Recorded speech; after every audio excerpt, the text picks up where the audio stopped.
algunas de las cosas que hablamos la semana pasada, más bien al final de lo que estuvimos hablando la semana pasada.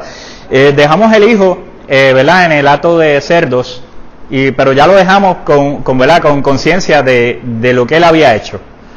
La palabra dice que entrando en sí, o sea, como que dándose cuenta de lo que él había hecho, dijo, iré a la casa de mi padre. Y precisamente en esta parábola, como se hace la comparación con el pecador, con el hijo pródigo, eso es lo que sucede en la vida del pecador cuando le llega esa revelación, cuando le llega, ¿verdad?, ese toque del Espíritu Santo que le deja saber que habían estado lejos, habían estado apartados de Dios. Para que eso pueda suceder, la persona tiene que entrar en sí, porque hay personas que están alejados de Dios, que están lejos de Dios, que nunca entran en sí, que nunca admiten, ¿verdad?, su falla o su pecado. Pero este hijo pródigo se dio cuenta, y volviendo en sí, se dio cuenta de lo que él vivía en la casa de su padre y de lo que estaba viviendo ahora, en este momento que estaba lejos de la casa de su padre. Al reconocer su miseria y el bienestar de los que vivían en armonía con el Padre, el gozo, la paz y la felicidad de los hijos de Dios no es una ilusión, es el pan del alma. Hay mucha gente que se cree que nosotros los cristianos, nosotros los hijos de Dios, que nuestro gozo no es real, que nuestro gozo no es verdadero. Y muchas veces nos tratan a nosotros como aburridos, nos tratan a nosotros, ¿verdad?, como gente de la antigua, y ellos se creen que ellos realmente disfrutan la vida cuando están en su vida de bebelata, locos porque llegue el fin de semana para, ¿verdad?, irse a gastar el dinero en bebidas y por aquí y por allá, en diferentes vicios y cosas. Pero realmente el gozo de nosotros, de los hijos de Dios, viene precisamente de eso, de ser hijos de Dios. Nuestro gozo no es ficticio, nuestro gozo no proviene de algo temporero, que nos pueda proveer la bebida, que nos pueda proveer, ¿verdad?, la droga, que nos pueda prometer cualquier cosa pasajera. El gozo que nosotros sentimos como hijos de Dios es un gozo que nadie nos los puede quitar cuando realmente conocemos a Dios. Es un gozo que es verdadero, y esa es la diferencia entre el disfrute temporero de los que están lejos de Dios y de nosotros, los que somos hijos de Dios. Cuando el hijo por fin entró en sí, cuando se dio cuenta de lo que él había hecho, de lo que había dejado en la casa de su padre, él se propuso hacer 3 cosas, ¿verdad? Él dijo, iré a la casa de mi padre y le diré lo siguiente. Él hizo el plan, él hizo el libreto de lo que él iba a hacer cuando él se viera frente a su papá.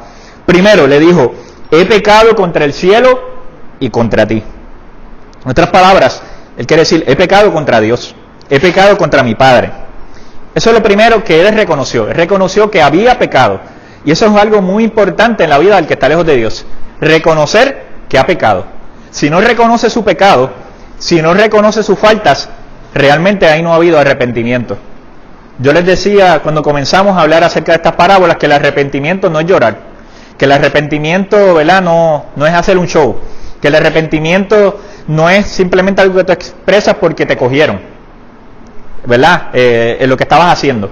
El arrepentimiento es cuando tú tienes un cambio de mentalidad y te das cuenta de lo mal que tú estabas y del cambio que tiene tu vida, de darle la espalda al pecado y comenzar a mirar a Dios. Eso es el verdadero arrepentimiento. Primera de Juan 1:9 dice, si confesamos nuestros pecados, Él es fiel y justo para perdonar nuestros pecados y para limpiarnos de toda maldad. Lo primero que dijo el Hijo es, voy a decir, he pecado contra el cielo y contra ti. Y aquí el apóstol Juan nos dice que si confesamos nuestros pecados, Dios es fiel y justo para perdonarnos y para limpiarnos de toda maldad. Fíjate, en ese versículo nada más, casi todo lo que sucede en la vida del hijo pródigo está resumido. Pero como tengo que seguir hablando con el estudio, ¿verdad?, pues voy a seguir. Porque no solamente le perdonó los pecados, sino que también lo limpió de toda maldad. Y aunque lo voy a tocar más ahorita, una de las cosas que hace el padre cuando tiene de frente a su hijo es, le mandan a quitar la ropa, quitarle esa ropa y ponerle el mejor vestido. Pero eso viene ya mismo, me estoy adelantando. A veces el ser humano, por orgullo, no le gusta reconocer que han pecado y buscan todas las maneras de justificarse, de justificar su pecado. Es que, todos los es que dan, es que si tú supieras lo que yo he tenido que vivir, es que si tú supieras lo difícil que es mi vida, es que si tú vivieras lo que yo estoy viviendo, es que si tú tuvieras los familiares que yo tengo. Y todo el mundo, ¿verdad? No todo el mundo, muchos cuando están en pecado, tratan de justificar su pecado y no aceptar que han pecado. Y una de las primeras cosas que tenemos que hacer es aceptar que hemos pecado. Cuando aceptamos que hemos pecado, no es para Dios entrarnos a latigazos, no es para Dios castigarnos.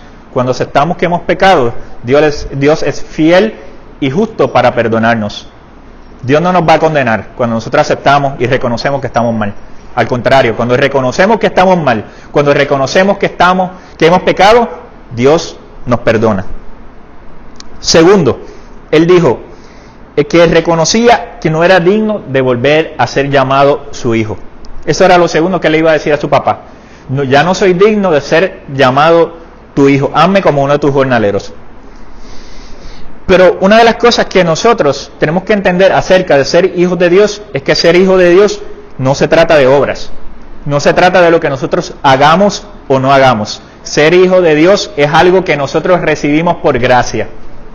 Esa es la diferencia, y no lo digo por señalar, ¿verdad?, ninguna religión, entre la religión católica y nosotros los creyentes. Que muchas veces en la religión católica te dicen, pues, rézate tanto Padre Nuestro, caminas de rodillas, haz esto, haz lo otro. Pero realmente el ser recibidos como hijos de Dios no se trata de lo que nosotros hacemos, se trata de lo que ya Jesús hizo en la cruz del Calvario. No hay nada que nosotros tengamos que hacer fuera de reconocer que hemos pecado, ¿verdad? Y reconocer que Jesús es el Hijo de Dios. Él reconoció que no era digno de ser llamado su hijo. Pero qué bueno que aunque nosotros no lo merezcamos, Dios nos da el privilegio de ser llamados hijos de Dios. Efesios 2, 8 al 9. Dice, Dios los salvó por su gracia cuando creyeron. Ustedes no tienen ningún mérito en eso. Es un regalo de Dios. La salvación no es un premio por las cosas buenas que hayamos hecho.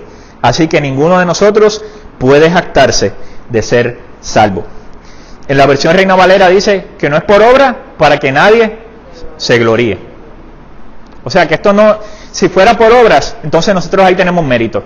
Ahí nosotros tenemos que decir, pues yo soy salvo porque yo hice esto, hice lo otro, ayudé a los pobres, prediqué, evangelicé, ayudé a esta gente. Pero no se trata de nada de eso. Tú puedes ayudar mucha gente, tú puedes predicar muchos mensajes, tú puedes visitar la iglesia por años y te puedes perder. Cuando te toca el tiempo, puede que allá arriba no sea donde te toque. Porque no se trata de lo que hacemos. Se trata de lo que Él hizo por nosotros y de que por gracia nosotros vivimos una vida que agrade a Dios. Antes, nosotros estábamos muertos en nuestros delitos y pecados, andando conforme a la corriente de este mundo, que por supuesto se opone a Dios. Y ahora, por medio de su gracia, Dios nos resucitó espiritualmente. Antes estábamos muertos en delitos y pecados, pero cuando conocimos a Dios, Él nos resucitó. Por eso es que una de las cosas que dicen de que cuando nosotros conocemos al Señor, hemos pasado de muerte a vida. Por eso es que Jesús nos prometió que nosotros íbamos a vivir una vida abundante. Y esa vida abundante no es cuando lleguemos al cielo nada más. Esa vida abundante que Él nos prometió es también aquí en la tierra. Otras cosas que he escuchado mucho es que se supone que nosotros como cristianos aquí seamos miserables, ¿verdad? Que estemos con la autoestima por el piso de que no, yo no valgo nada, no, yo no me merezco nada. Hay una gran diferencia entre creernos más de lo que somos y no reconocer que Dios dijo que nosotros somos hijos de Dios. Y como hijos de Dios, mire, nosotros vivimos una vida plena, vivimos una vida en abundancia, porque Él es el que nos da vida. Ningún aspecto de esa realidad de ser salvos depende de nuestras obras, ni de nuestro mérito. Aquí dice que somos salvos por gracia. El énfasis de la gracia de Dios es que es un favor inmerecido. Nosotros no nos lo podíamos ganar, pero Dios decidió regalárnoslo. ¿Cuántos de nosotros muchas veces cuando fuimos quizás pequeños, en algún momento no nos portamos tan bien, no sacamos las notas que querían nuestros papás que sacáramos, pero aún así nuestros papás nos premiaron de alguna manera? Nos trajeron algún regalito, nos llevaron a algún sitio que no nos ganamos ir, pero nuestros papás lo hicieron. Y si nuestros papás, siendo imperfectos, pueden tener esa gracia con nosotros, ¿cuánto más nuestro Padre perfecto, nuestro Padre celestial, no va a tener gracia con sus hijos? Tercero, lo que dijo este joven es solicitar que el Padre lo convirtiera ahora en uno de sus jornaleros, en uno de sus trabajadores. Gálatas 4:7 dice: Ahora ya no eres un esclavo, sino un hijo de Dios. Y como eres su hijo, Dios te ha hecho su heredero. Mire que, ¿verdad? ¿Qué indicado es ese versículo para esta historia del hijo pródigo? Un jornalero era un esclavo, era un empleado en ese tiempo. Y el hijo quería que el papá lo hiciera un esclavo cuando él regresara delante de él. Pero su papá se negó a hacerlo un esclavo. Y precisamente eso es lo que nos dice el apóstol Pablo aquí en este versículo de Gálatas. Dice, ya no eres un esclavo, sino que ahora eres un hijo de Dios. Y como eres su hijo, Dios te ha hecho su heredero. ¿Qué es lo que había derrochado este joven? ¿Qué es lo que había malgastado este joven? Una herencia. Y aquí nos dice que cuando nos convertimos en hijos de Dios, Él nos da una herencia. Una herencia que, como el hijo, no nos habíamos ganado. Pero Él aún así decidió darnos esa herencia. El arrepentimiento, el cambio en su manera de pensar, ayudó al hijo pródigo a descubrir la verdadera naturaleza del amor de Dios. Jesús lo que hacía era dándole esta oportunidad de encuentros transformadores a esa gente que tenía frente a Él. El hijo, fruto de la reflexión, o sea, volviendo en sí, de ahí nació la actitud correcta, la humildad y la acción. Fueron 3 acciones concretas que hizo este hijo. Y decidió volver a su padre. Decidió convertirse. ¿No? Tal vez en algún momento el mensaje que ese joven había escuchado o había recibido era de un Dios tirano y terrible. El día que cometió su primer gran error, creyó que no merecía la misericordia y pidió la parte de la herencia o su derecho para caminar según su propia visión de mundo. El concepto de Dios que enseñaban los fariseos y escribas no restituye al pecador. Muchas personas, ese es el concepto que tienen acerca de Dios. Lo que ven es un Dios enojado, un Dios tirano, como dice aquí, un Dios que lo que está loco es por castigar a sus hijos. Y eso lamentablemente es un concepto que la misma religión hace muchos años atrás implantó en la vida de la gente. Como que servíamos un Dios inflexible, que servíamos un Dios de lejos, que servíamos un Dios que lo que Él quería era ver cuándo nosotros íbamos a fallar para castigarnos. Pero qué diferente es el Dios que por lo menos yo he conocido. Yo no sé si es el Dios que usted ha conocido, pero el Dios que yo he conocido es un Dios totalmente distante de esa imagen de un Dios tirano, de esa imagen de un Dios que lo que quiere es castigar a sus hijos. Yo he conocido un Dios de misericordia, yo he conocido un Dios de gracia, que me ha dado a mí mucho más de lo que yo me merecía. Y estoy seguro que a ustedes también les ha dado mucho más de lo que ustedes se merecían. Y por eso nosotros estamos eternamente agradecidos. Porque Él no nos paga de acuerdo a nosotros le hemos pagado a Él, sino que Él por su gracia nos da mucho más de lo que nosotros pedimos o podemos pensar. Muchos en la época de Jesús habían perdido la visión de la proclamación hacia el caído y solo profieren ofensas a las cuales llaman prédicas ungidas con el poder del Espíritu Santo. La unción mesiánica del siervo sufriente de Isaías 61 señala otro tipo de ministerio y orientación, salvación, libertad y consolación. Y yo le quiero leer rapidito en Isaías 61 del 1 al 3. Yo estoy seguro que usted lo ha escuchado antes, pero se lo quiero leer rapidito. Dice, el Espíritu del Señor está sobre mí, porque el Señor me ha ungido para llevar buenas noticias a los pobres. Me ha enviado para consolar a los de corazón quebrantado y a proclamar que los cautivos serán liberados y que los prisioneros serán puestos en libertad. Él me ha enviado para anunciar a los que se lamentan que ha llegado el tiempo del favor del Señor, junto con el día de la ira de Dios contra sus enemigos. A todos los que se lamentan en Israel les dará una corona de belleza en lugar de cenizas, una gozosa bendición en lugar de luto, una festiva alabanza en lugar de desesperación. Ellos son justicia, serán como grandes robles que el Señor ha plantado para su propia gloria. El Señor vino a buscar a todo lo que la mayoría de la religión en algún momento rechazó.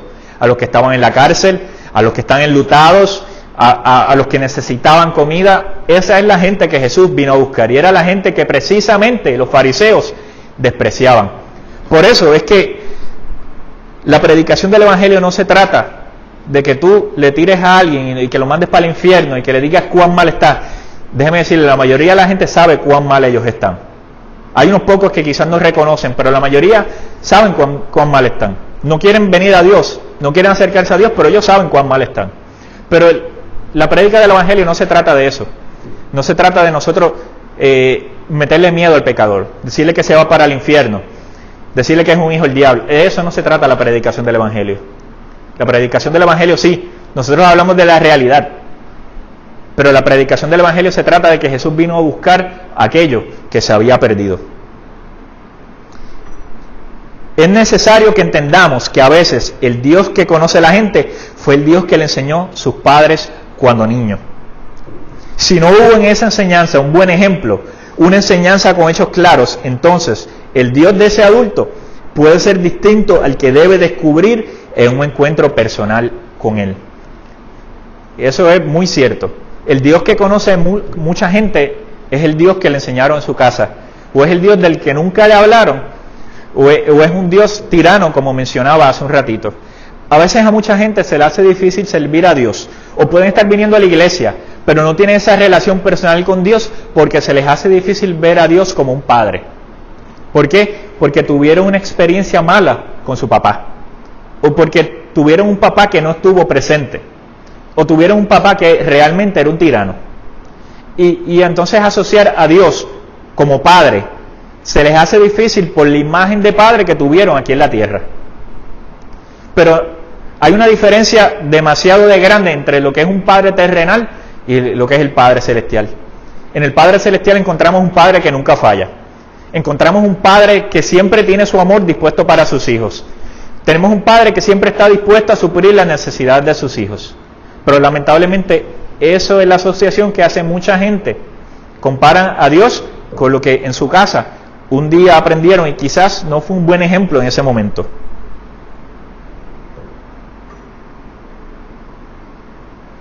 Un padre puede tener una religión, pero puede ser un mal ejemplo de Dios. Puede que no le muestre amor a sus hijos, puede que haya trato cruel, puede que haya falla moral. No falló Dios, falló el papá, falló la mamá, falló la familia. Tal vez muchos podrían salir de su vida libertina y de su comportamiento atrevido si aprendieran bien el espíritu de esta parábola, que es acerca del padre que siempre tiene los brazos abiertos para que sus hijos regresen a casa. También es necesario conocer en la profundidad hasta dónde cayó el pecador para entender el alcance que tuvo el amor del Padre cuando lo perdona y lo restaura. En esa cultura, el hijo pródigo cayó en lo más bajo difícil que cayera. No solamente le dijo a su papá, prácticamente desearía que tú estuvieras muerto, o para mí estás muerto.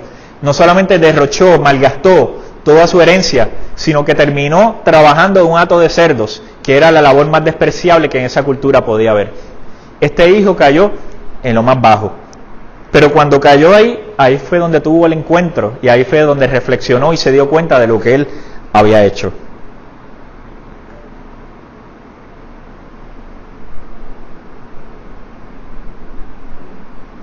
La parábola empieza a revelar dos cosas muy importantes: el conflicto interno que tiene el hijo menor y el amor restaurador del padre. Por su conflicto interno, tal vez de culpa, el hijo menor cree merecer ser reducido a un nivel inferior. Es cuando pide el puesto de jornalero. Tal vez él retorna pensando en la naturaleza justiciera del padre, porque seguía el criterio existente bajo la ley. O sea, él podía pensar de que él tenía que ir bajito así donde su padre, porque como yo les decía la semana pasada, en esa cultura, un hijo rebelde, un hijo que le faltaba el respeto de esa manera a su padre, la ley decía que ese hijo merecía ser apedreado, merecía ser, ¿verdad?, asesinado, por decirlo así, a pedradas. Y este hijo sabía que la ley existía, pero él no estaba preparado para encontrarse con el amor de su padre. Mire qué cosa, no sabemos cuántos años supuestamente tenía este hijo, pero cuántos años él vivió en la casa de su padre sin darse cuenta lo bueno que era su papá, sin darse cuenta de la bondad del padre. Cuánta gente por años quizás asiste a la iglesia, ha visitado la iglesia, ha escuchado acerca de Dios y no se ha dado cuenta de lo bueno que es nuestro Padre Celestial. Así hay mucha gente, igual que este hijo pródigo. esa actitud interna de culpa, de baja autoestima, tal vez provocada por la interpretación de la ley religiosa de la época, va a tropezar con la sorpresa que le tiene el padre en su casa. Eso es algo que él no se esperaba. Así que hay una confrontación en la parábola entre lo que el hijo desea, basado en su propia culpa y en su baja autoestima, y lo que Dios quiere hacer por él, basado en su amor y su misericordia. La religión te habla de siéntete culpable, tienes que tener culpa, tienes que sentirte mal y tienes que ganarte el perdón. El hijo menor refleja también su actitud, que no posee un claro concepto del amor de Dios. Pero también eso lo refleja el hijo que se quedó. Pero tal vez sea más perdonable en que él erró, en que se quedó en la casa. O sea, él siempre estuvo ahí, el hijo mayor siempre estuvo en la casa. Lo cierto es que Dios, en calidad de padre, no podía ceder a la petición del hijo que retorna de que lo hiciese como uno de sus jornaleros por dos razones. O sea, el papá no podía aceptar lo que el hijo le pedía. El hijo le pedía que lo hiciera uno de sus jornaleros, uno de sus trabajadores, un esclavo. Pero por estas dos razones, el padre no podía aceptar esa propuesta. Según Jesús, el pecado que se confiesa para mejorar la condición. El salmista David dice en el Salmo 32, versículo 3, dice: mientras callé, se envejecieron mis huesos, en mi gemir todo el día, porque de día y de noche se agravó sobre mí tu mano, se volvió mi verdor en sequedades de verano. Mi pecado te declaré y no encubrí mi iniquidad. Dije, confesaré mis transgresiones a Jehová, y tú perdonaste la maldad de mi pecado. David obviamente no conoció a Cristo, pero de esto de lo que está hablando aquí es acerca del Evangelio de Cristo. Dice, mientras callé, se envejecieron mis huesos, yo me empecé a enfermar, ¿verdad? Me empecé a sentir mal. ¿Cuánta gente que está envuelta en pecado, que está viviendo vida de pecado, su salud física no se deteriora por diferentes razones? Y llega la depresión, y llega la ansiedad, y llega la presión alta, y llega los problemas del corazón, y llega tantas enfermedades, dolores por aquí, dolores por allá, y el médico no sabe ni de dónde vienen los dolores. Mientras callé, se envejecieron mis huesos. Jesús decía que para mejorar la condición era necesario confesar los pecados. Segundo, la segunda razón por la que el papá no podía aceptar hacerlo como uno de sus jornaleros. Dios es amor por naturaleza, y por esa naturaleza, cuando se procede al arrepentimiento con perdón, Él no castiga.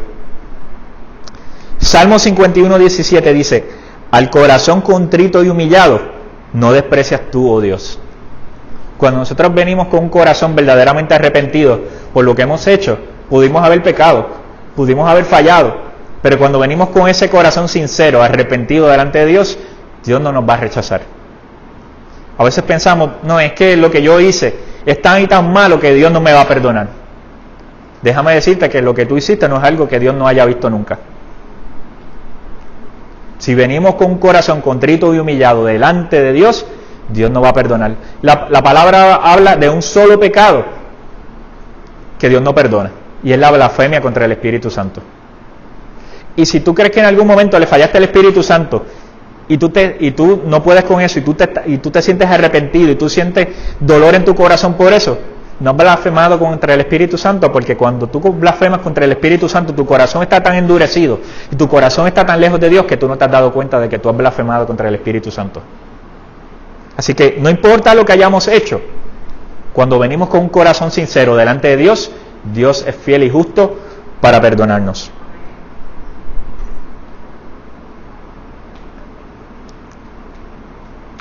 Ceder al reclamo del hijo menor era equivalente a admitir que Dios obraba según lo interpretaban y no según Él era en sí. Lo interpretaban como que Él era un Dios tirano, como que Él era un Dios que castigaba, como que Él era un Dios que no permitía que le fallaran. Y si Él aceptaba hacer a su hijo pródigo como uno de sus jornaleros, entonces Él estaba dejando saber que sí, que Él era de esa manera. Era justificar que el vino viejo en odres viejos estaba en la interpretación correcta. Era aprobar el enojo del hermano mayor. Eso es para los que les gusta decir que Dios es fuego consumidor. pero se les olvida decir que Dios es amor. Les gusta la parte de decir es que Dios es fuego consumidor, pero no les gusta la parte que dice que Dios es amor. La restauración sigue una serie de pasos, y estos pasos representan en la parábola la forma en que el amor divino se manifiesta hacia el hombre caído y perdido y lo restaurará. ¿Cuáles son esos pasos? La respuesta del Padre nuevamente se da en un contexto de plena gracia. Primero, cuando Él se encuentra con su hijo, Él pide ponerle el mejor vestido. Su hijo venía maloliente, su hijo venía lleno de fango, su hijo venía sucio, posiblemente con su ropa destruida. Y lo primero que el papá hizo fue decir, hay que ponerle el mejor vestido. Esa es una señal de amor de parte del Padre. Probablemente ese vestido era un vestido del mismo Padre, porque era quien tenía las mejores prendas. Así que posiblemente cuando el Padre estaba diciendo que le pusiera el mejor vestido, le estaban diciendo, busquen mi mejor vestido, tráiganlo y póngaselo a mi hijo que acaba de regresar. Segundo, dice, devolverle el anillo. Fue la segunda acción que el papá pidió hacer con su hijo, devolverle el anillo. ¿Qué hacía devolverle el anillo a su hijo? Le autenticaba el linaje familiar. O sea, ponerle el anillo lo hacía oficialmente nuevamente hijo. Le daba esa identidad de hijo. Le daba autoridad y le daba restauración. ¿No es eso lo que Dios hace con el pecador? Nos restaura, nos cambia la identidad de ser esclavo a ser hijo, como les leí ahorita. Eso es precisamente lo que Dios hace con cada uno de nosotros. Tercero, ponerle el calzado. Las sandalias son típicas del hijo de gente pudiente, como el padre de esta parábola.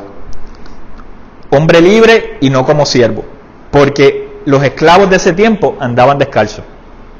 O sea, que al ponerle las sandalias, él estaba diciendo, tú no vas a ser un esclavo, tú no vas a ser uno de mis trabajadores. Ya le puso el anillo, ya le puso las sandalias, ya le puso el mejor vestido. Cuarto, trae el becerro gordo. Había una celebración que hacer. El hijo que estaba perdido había regresado a casa. Tenían que traer el mejor becerro que había allí. La semana pasada yo le decía, pobre becerro, que él no tenía culpa, ¿verdad?, de que el hijo se haya ido y tenía que volver, pero le tocó el becerrito, ¿verdad?, más gordito y más bonito ser sacrificado en esta ocasión. El becerro gordo era reservado para las grandes ocasiones. Era reservado para una ocasión especial. Vamos a decirlo, mira, lo reservaban como hacen aquí con el lechoncito, para la Navidad. Para el 25 de diciembre. Estaban guardando el becerrito para una ocasión especial, y la ocasión especial que llegó fue que el hijo había regresado a casa. Así que traigan el becerro gordo. Era hacer una fiesta en su honor. La suma de esos 4 símbolos reflejaba un amor que se da sin límites y ofreciendo lo mejor. El becerro es el animal de la cena y el banquete de los ricos. Y aunque tuviese otro becerro en la hacienda para esa ocasión, él quiso buscar el mejor, porque su hijo estaba perdido, mas ahora había regresado a casa. Así hace Dios para la ocasión del arrepentimiento del pecador. Cuando el pecador regresa a casa, regresa a los brazos de papá, hay fiesta en el cielo, nos dice, ¿verdad?, el final de esa parábola. Está Dios celebrando allá arriba de que uno de sus hijos estaba perdido, estaba lejos de él, mas ahora ha regresado a casa. Y en ese momento Dios le entrega el anillo, le entrega las sandalias, le entrega el mejor vestido, le quita sus ropas viejas que representan la vieja naturaleza y le da el nuevo vestido que lo hace representar como un hijo de Dios. Como iglesia, como cristianos, muchas veces no hemos logrado más en una época como la nuestra, porque en muchas ocasiones o cerramos la puerta o servimos lo peor en la mesa. Qué triste. Cuando alguien que está lejos de Dios, que está perdido, un deambulante, una persona que está perdida en el alcohol, que está perdida en la droga, quiere entrar por las puertas de alguna iglesia y en esa iglesia le cierran las puertas porque no está vestido como para entrar a esa iglesia. O no tiene las fachas para entrar a esa iglesia. ¿Cómo se sentirá el Espíritu Santo, que es quien convence de pecado, que es quien toca a la gente, que es el que representa a Jesús aquí en la tierra, cuando una iglesia le cierra las puertas a alguien como ese tipo de persona. Definitivamente nosotros como iglesia, y cuando digo nosotros estoy hablando de la iglesia en general alrededor del mundo, no hemos logrado más porque muchas veces la iglesia, algunas iglesias, la minoría, porque no puedo decir la mayoría, la minoría, le cierran la puerta a este tipo de personas. Muchas veces juzgamos y atacamos sin misericordia al que está en pecado, y de la manera en que lo hacemos, lo que causamos es que ese hijo o esa hija no quiera regresar a casa. Yo he escuchado en muchas ocasiones gente que se alejó de Dios, o gente que en algún momento había escuchado de Dios, que dicen, no, yo no quiero saber nada de la iglesia porque es que fulano de tal o fulana de tal en algún momento me hizo o me dijo esto. Y por eso yo no quiero saber de la iglesia. Claro, como hablamos no hace mucho, ¿verdad?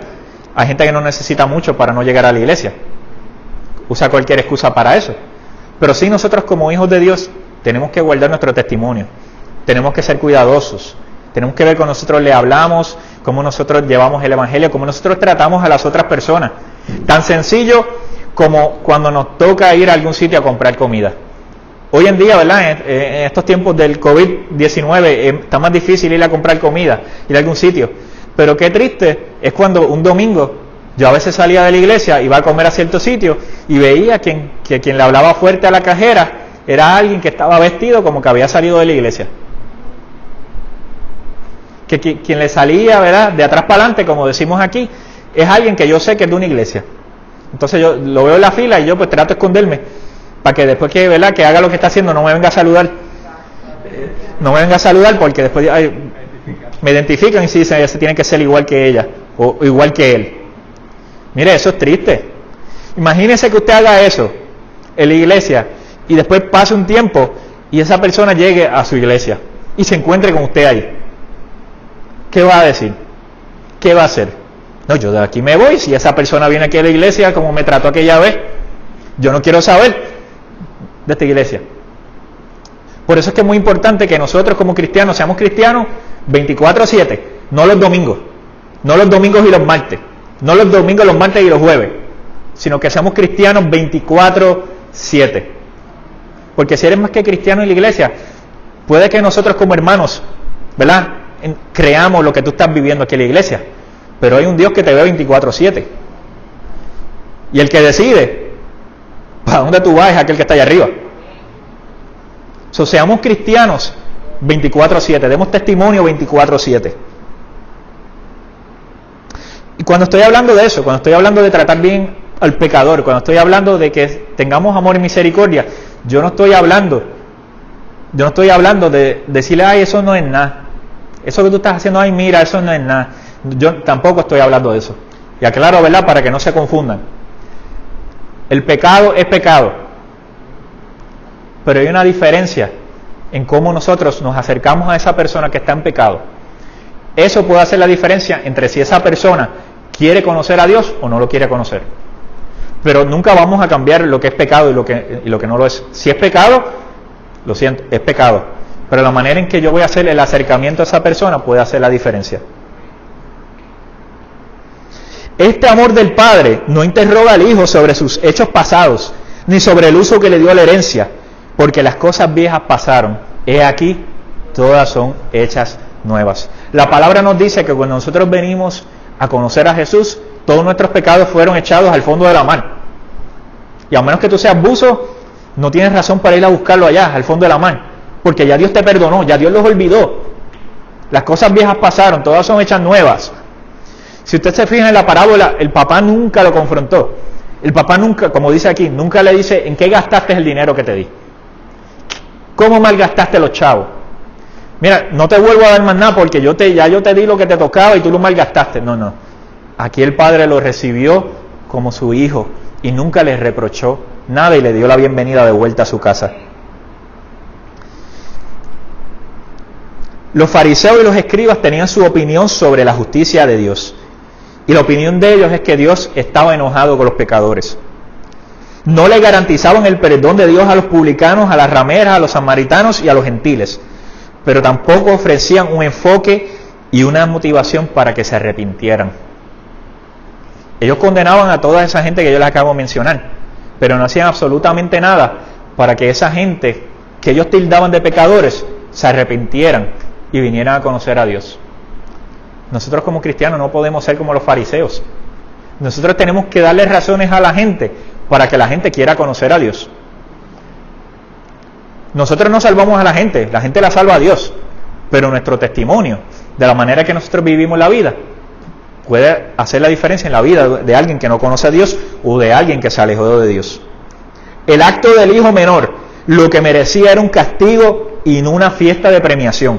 Eso era definitivo, no se lo merecía.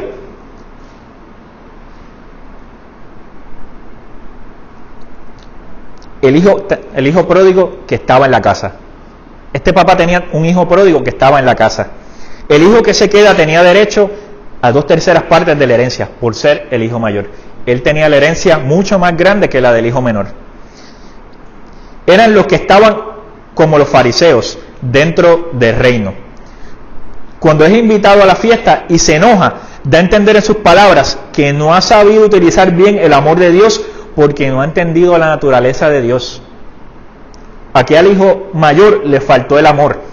Seguía en la casa de su padre, tenía acceso a todo dentro de la casa de su padre, tenía derecho a todo lo que allí había, pero se quejaba del amor del padre hacia su hermano, que estaba descarriado, pero ahora había vuelto a casa.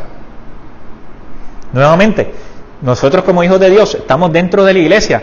Cuando alguien viene a los pies de Cristo, cuando alguien conoce al Señor, nosotros tenemos que celebrar junto con Dios. Si Dios está celebrando, ¿cómo nosotros nos vamos a celebrar? ¿Cómo nosotros cuando alguien viene a los pies de Cristo, lo que nos vamos a poner es a mirar la vida pasada de esa persona y comenzar a señalarle y comenzar, ¿verdad?, a decirle, tú hiciste esto, hiciste aquello, lo otro, o a decir por ahí, empezar a hablar, no, pues esta persona está viniendo a la iglesia, pero posiblemente todavía está haciendo esto, esto y esto. Nosotros somos llamados a celebrar igual que estaba celebrando el Padre Celestial, igual que estaba celebrando el Padre de esta parábola. El hijo mayor estaba enojado, no quería unirse a la celebración de que el hijo menor se había arrepentido, había vuelto a casa. Él tenía todo, él no había perdido nada. Él estaba disfrutando dentro de la casa del Padre. Él seguía siendo rico, seguía comiendo caliente todos los días, durmiendo en una buena cama, ¿verdad? Y teniendo todos los privilegios de hijo.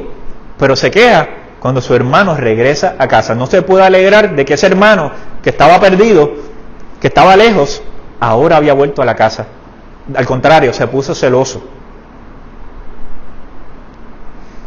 Por eso, quedándose, se perdía dentro del reino y el menor se estaba perdiendo fuera del reino por esa misma razón. Tenía 2 hijos pródigos, uno que se estaba perdiendo lejos de la casa y uno que se estaba perdiendo dentro de la casa. Mire qué triste. Si es triste perderse lejos del Señor, más triste es perderse asistiendo a la iglesia. Eso sí que es triste. Su declaración en los versículos 29 y 30 es típica del religioso que sirve a Dios, pero no conoce sus atributos y no los aprovecha. Conoce que la Biblia dice que Dios es amor, pero no conoce el amor del Padre. Conoce de la gracia de Dios, pero no le otorga gracia a nadie. Conoce que Dios es misericordioso, pero ellos no tienen misericordia. Conoce que Cristo vino aquí a la tierra a servir, pero no les gusta servir. Están dentro de la casa, tienen acceso a todo, pero no actúan como que están dentro del reino, como que están dentro de la casa. Son contempladores de amor y de la misericordia, pero ni la disfrutan ni la quieren para los demás. Mire qué cosa. Esto me acuerda a Kiko y el Chavo. Usted sabe, ¿verdad?, de Kiko y el Chavo, que siempre estaban peleando. El Chavo no tenía dinero, el Chavo estaba siempre pelado, el Chavo siempre estaba mal. Y cuando el Chavo del 8, alguien le conseguía una paletita chiquita, así, bien chiquitita, las más chiquititas que venían, que hacía Kiko, empezaba a mirarlo, se iba corriendo para la casa y venía con una paleta gigante, viéndose la paleta. Pues mira, la actitud del hijo, ¿verdad?, pródigo mayor, del hijo que se quedó en la casa, es exactamente lo mismo. Él tenía más que el hijo que estaba afuera, él tenía más que el hijo que se había apartado de casa, pero no podía dejar que el hijo menor disfrutara, y él tampoco quería disfrutar. Es como Kiko y el Chavo. a juzgar tanto la actitud del padre como la vida pasada del hermano, ¿verdad? Cosa que el padre no hizo, reflejaban una característica particular de ese tipo religioso de juicio y de censura. Un concepto de Dios así lo estancaba y no le permitía la búsqueda del que se perdía. Nadie quería conocer a un Dios así, un Dios como ese hermano, un Dios que no perdonaba, un Dios que no quería que volvieran a casa. Ya para concluir, estas 3 parábolas bastarían para entender el mensaje del amor y misericordia que en todas ellas se quiere presentar mediante diferentes ilustraciones. Sin lugar a duda, esta confrontación entre Cristo y los fariseos ponía de manifiesto el error doctrinario de su época y la dedicación casi ciega de unos dirigentes cuya religiosidad solo servía de ataúd a la verdadera justicia divina. Hacía falta el estilo y el contenido ministerial que rompiese ese ciclo hermético de interpretaciones bíblicas y religiosas. Por eso es que Jesús se distanció de los fariseos y de los religiosos de la época. Ellos conocían todas las reglas, ellos conocían toda la ley, ellos conocían todos los mandamientos, pero eran demasiado rígidos y no conocían el amor del Padre Celestial. Eran demasiado religiosos. Eran: no te vistas así, no te recortes así, no te pintes el pelo, no uses esos zapatos. O sea, cosas que no tienen nada que ver con el corazón de la persona. Cosas artificiales, cosas, agentes externos que nada tienen que ver con el corazón de la persona. Yo les decía hace par de semanas atrás que yo cuando trabajaba en Atorrey, allá en medio de la Milla de Oro, un saludito a todos los que me escuchen, ¿verdad? Mientras estoy en el mensaje después en algún momento. Yo trabajaba con muchos ejecutivos que usaban gabán, usaban corbata, estaban siempre bien recortaditos, estaban siempre bien limpiecitos, pero su corazón no podía estar más lejos de Dios. O sea, tampoco, ¿verdad?, es que no vengamos a la iglesia en traje de baño. No es eso tampoco, ¿verdad? Pero yo creo que usted entiende el punto que yo le quiero traer. No se trata de religión, se trata de relación. Es tiempo de salir de la interpretación particular de la palabra que mantiene a muchos cautivos y esclavos en sus pensamientos estrechos e inflexibles. Por eso, cuando llega el caído a la comunión de los que se quedaron dentro, solo nuestra actitud determinará si el amor de Dios en nosotros ha sido más fuerte que nuestro prejuicio. ¿Qué tenemos más en nosotros? ¿Amor o prejuicio? Esto está fuerte. El Padre tradujo su amor en hechos. Supo cubrir la desnudez, supo nutrir al hambriento, supo restituir su confianza y su identidad. Todo por tener amor y misericordia. El papá lo recibió de vuelta con un abrazo y con un beso. Y de esa misma manera, Dios recibe a aquellos que estaban lejos de Él y que deciden volver a casa.